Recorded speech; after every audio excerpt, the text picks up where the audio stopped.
वहाँ पे इमदादी सरगर्मियाँ क्या जारी है जानेंगे। बलोचिस्तान हुकूमत के तर्जुमान लियाकत शाहवानी साहब हमारे साथ मौजूद हैं, उनको शामिल गुफ्तगू करेंगे। बहुत शुक्रिया लियाकत साहब आपका कि आपने हमें वक्त दिया।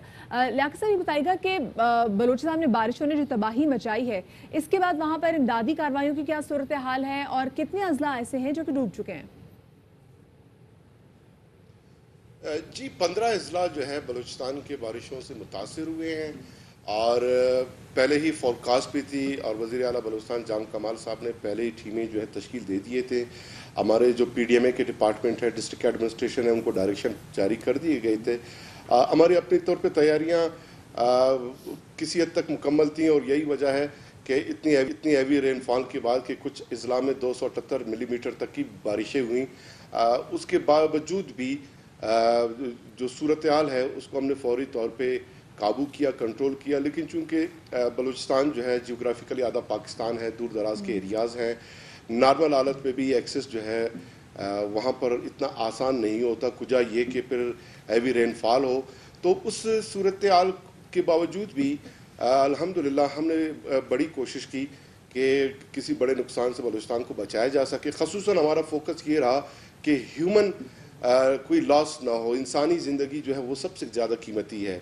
गो के अब तक जो है 8 अफराद इसमें जामबक हुए हैं, 17 इंजर्ड हुए हैं, लेकिन 300 के करीब लोगों को फौरी तौर पे मुख्तलिफ एरियाज़ में हमने तो रेस्क्यू ये किया है। जो रेस्क्यू का ऑपरेशन है, क्या कल जो है ये हेलीकॉप्टर के जरिए हो गया है या ये ऑनगोइंग लोगों प्रोसेस तक है? एक्सेस किया जा सके, लेकिन बारिशों की वजह से हेली ऑपरेट होना मुश्किल हो रहा था। तो फिर बोट्स के ज़रिए हमने लोगों से रब्ता किया, उनको राशन फराम किए, टेंट्स फराम किए। 33 करोड़ रुपए फौरी तौर पे कल गवर्नमेंट ने जो PDMA के हमारे जो बजट का है उसका 25% रिलीज़ किया गया। फिर डिप्टी कमिश्नर्स और कमिश्नर्स के डिस्पोजल पे भी पैसे रिलीज़ किए गए, सामान पहुंचाया गया। तो कुछ हमारे ब्रिजेज़ हैं, 2 ब्रिजेज़ वो मुकम्मल कोलैप्स हो गया है, उसकी वजह से ट्रैफिक मुअत्तल हुआ। छोटी बड़ी शाहराहों में शगाफ पड़ने की वजह से टेम्परेरी कुछ एरियाज़ में ट्रैफिक मुअत्तल जिन रही। एरियाज़ में हालात ख़राब है उनकी निशानदेही कर रहे थे लियाकत शाहवानी साहब। बहुत शुक्रिया जी हमें वक्त देने के लिए। तर्जुमान बलूचिस्तान हुकूमत हमारे इस बल के साथ ही रहिएगा। हम सिंध की भी ज़रा सूरत हाल देख लेते हैं। हमारे साथ लाला असद पठान ब्यूरो चीफ सक्कर मौजूद हैं, उनसे ज़रा सूरत हाल जानते हैं कि इस वक्त इंटीरियर सिंध की क्या सूरत हाल है बारिशों के इस बड़े स्पेल के बाद से। लाला मुझे बताइएगा इस वक्त कौन कौन से इलाके ऐसे हैं जहाँ इमदाद पहुँच चुकी है और कितने ऐसे इलाके हैं जहाँ अभी तक इमदाद नहीं पहुँची?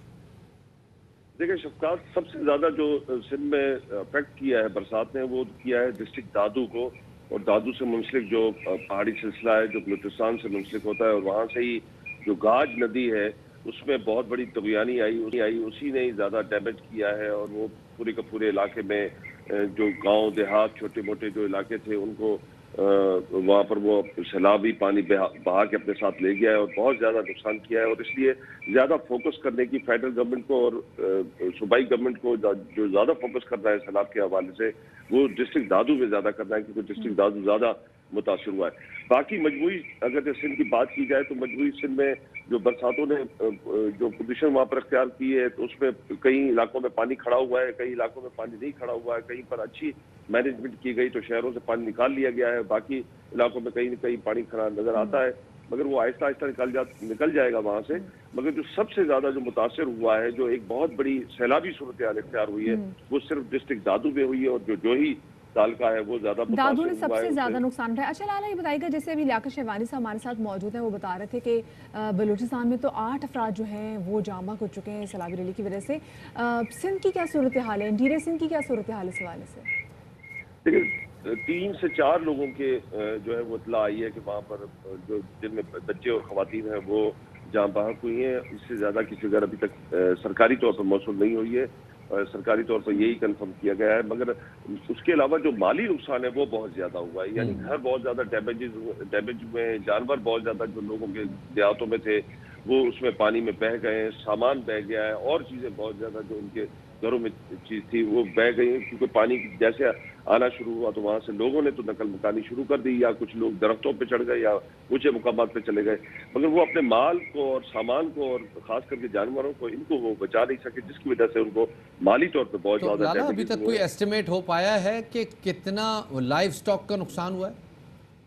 देखिए जी, सिंध गवर्नमेंट के और फेडरल गवर्नमेंट के वहाँ पर लोग आए हुए हैं, वो काम कर रहे हैं वहाँ पर। उसका एक तखमीना लगाया जा रहा है। तखमीना लगाने के बाद शायद फेडरल गवर्नमेंट की तरफ से और सिंध गवर्नमेंट की तरफ से लोकल लोगों के लिए रिलीफ का ऐलान किया जाएगा, मगर वो जितना जल्द किया जाए तो बेहतर है, क्योंकि इस वक्त बहुत बड़ी तादाद में लोग जो है वो बाहर खुले आसमान के तले जिंदगी बसर कर रहे हैं, और उनको वो प्रॉपर वो अकोमोडेशन नहीं दी गई है इस तरह सैलाबी सूरत हाल में दी जानी चाहिए थी, वो अभी तक नहीं हुई है वहाँ पर। जबकि पानी कोई उतरना शुरू हो गया एस्टिमेशन है। नहीं की गई है और सिंध गवर्नमेंट को चाहिए कि वो फौरन इस एस्टिमेशन का ऐलान करे। शाहवानी साहब, यही सवाल आपके पास लेके आऊँगा। लाइव स्टॉक बहुत सारे लोगों का बलूचिस्तान में वाहिद सोर्स ऑफ अर्निंग होता है, तो क्या इस हवाले से अभी तक कोई एस्टिमेशन की जा सकी है कि कितना नुकसान हुआ है लाइव स्टॉक के हवाले से?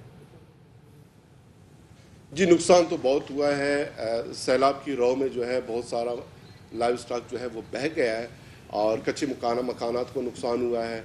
और इसी तरह बलूचिस्तान में लाइव स्टॉक के साथ साथ जो दूसरा गुजर बसर है और ख़ुसूसन जो बैड नुकसान जिसमें ज़्यादा हुआ है, जलमक्सी, कच्ची, बोलान, ये हमारे जो है ज़रई एरियाज़ हैं। यहाँ पे कुछ फसलों को नुकसान हुआ है, लेकिन कुछ ऐसे फसलें हैं जो महीने बाद अगर खुदा न ख्वास्ता ये बारिशें तेज़ हो जाएं तो नुकसान हो सकता है। अब कुछ बच गए हैं, लेकिन चूंकि हमारा पहला फोकस ये रहा कि सबसे पहले इंसानी जान, उसकी कीमत हमारे लिए बहर सूरत वो बहुत ज़्यादा है, तो फोकस ये रहा कि इंसानी जो जान है उनको नुकसान ना हो। जहाँ फोकस हमने पहले उनकी रेस्क्यू पे किया, उनको बचाने पे किया, उनकी ख्यालदारी पे किया, लेकिन अब हम डेटा कलेक्ट कर रहे हैं कि लाइव स्टॉक को कितना नुकसान हुआ है, फसलों को कितना नुकसान हुआ है, मकानात 142 फैमिलीज़ तो मैंने जिक्र किया कि वो तखमीना हमारे पास आ गया है। आज वज़ीर आला साहब एरियल सर्वे भी करेंगे और वो जायज़ा लेंगे उस तमाम सूरत-ए-हाल का। अच्छा, क्विकली शाहवानी साहब मुझे ये बता दीजिएगा कि जो बहुत अहम सी शहरें ऐसी हैं, अगर मकरान कोस्टल हाईवे की बात करें तो उसका भी एक हिस्सा बह गया है, उसकी वजह से ज़मीनी राब्ता जो है वो भी मुनक़ता हो गया है, तो इसकी क्या सूरत हाल है और ये कब तक इसको सही कर लिया जाएगा?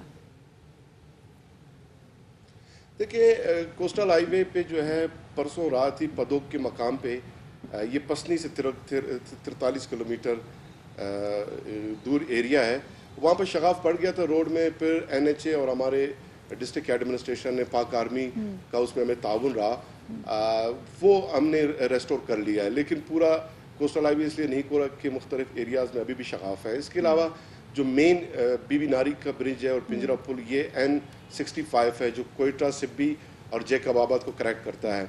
तो रात गए तक हमने एक ब्रिज तो टेम्परेरी रेस्टोर कर लिया, लेकिन पिंजरा पुल बहाल नहीं हो सका, तो मुकम्मल ट्रैफिक के लिए अब तक उसको भी नहीं खोल सके हैं। बहुत शुक्रिया जी, दुआ यही है और उम्मीद यही है कि जल्द अज जल्द चूँकि जो काम है ये जल्द अज जल्द मुकम्मल कर लिए जाएँ, ताकि जो यहाँ पे रहने वाले जो लोग जिन्होंने ऑलरेडी इन तूफ़ानी बारिशों की वजह से शफात उनका बहुत ज़्यादा माली और जानी नुकसान हुआ है, कहीं ना कहीं इनको रिलीफ मिले। मदिया, अंदरून सिंध में लाइव स्टॉक ही बल्कि इनफैक्ट तमाम देहाती इलाकों में लाइव स्टॉक जो है वो लाइफ लाइन होती है, सारी जमा पूंजी शफात उनकी वही होती है। एक्जैक्टली जी। और किस तरीके से बह रहे थे हमारे आंखों के सामने, हमने मनाजर आपके सामने शेयर किए थे कि ये पानी का रैला जैसे जैसे गुजर रहा था तो लोगों की जो मवेशी थे वो किस तरीके से उसमें बहते हुए जा रहे थे। जनाब, इस दफ़ा जब कराची में बारिश हुई तो कराची में नॉर्मली जब बारिश होती है तो हम देखते हैं कि बिजली चली जाती है और ये हमारा जो है हम ये बात करते रहते हैं, लेकिन